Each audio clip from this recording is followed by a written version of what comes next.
मित्रांनो, माझे नाव निनाद प्रसाद फडतरे आहे. आज मी तुम्हाला हसवणार आहे. दात टाळी पडली हो पडली. आजोबांची कवडी नाही हो. आमच्या शाळेला सुट्टी पडली. आईला मात्र काळजी पडली. तिचा चेहरा पण पडला. माझे पराक्रम तिला माहीतच आहे ना. मागच्या वेळी सुट्टी पडल्या मीच विहिरीत पडलो. कसं? डोळे मिटून धृतराष्ट्र खेळत होतो. विहिरीच्या कट्ट्यावर चढलो आणि माझा धृतराष्ट्र मला खूप महागात पडला. बाबांनी लगेच डाईव्ह मारली, नाहीतर मी डायलोच असतो. डायरीत लिहून ठेवलाय मी तो दिवस. वाचलो बाबा. सगळे भेटायला आले, चहा पिऊन गेले. कर्कोचा पण आला होता भेटायला. आमचे मुख्याध्यापक कर्कोचे सर खूप उंच आणि बारीक आहेत ना, म्हणून कर्कोचे सर कोचावर बसून म्हणाले,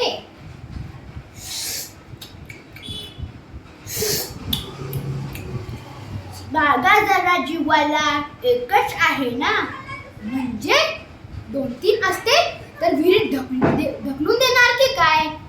वा सर. बाई पण आलत्या भेटायला. टोमणे बाई म्हणाल्या, बाया डबा बांधावा स्वतः बरोबर. डबा बांधला की बुडायला होत नाही. मी म्हणलो, बाई मला कुठं माहित होतं की मी पडणार आहे. तुम्ही काळजी करू नका. 10वी झाल्यावर मी डबा बाटली घेऊनच फिरणार आहे. खरं कधी मला बाईंचीच काळजी वाटते. सारख्या कविता लिहित असता.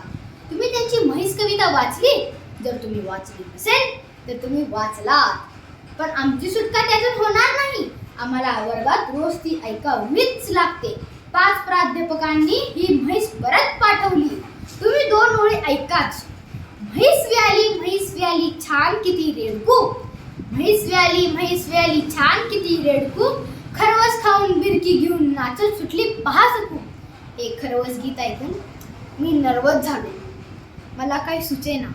बाजूच्या रेडकर मावशींना बाळ झालं तेव्हा मी म्हणालो, छान किती रेडकू.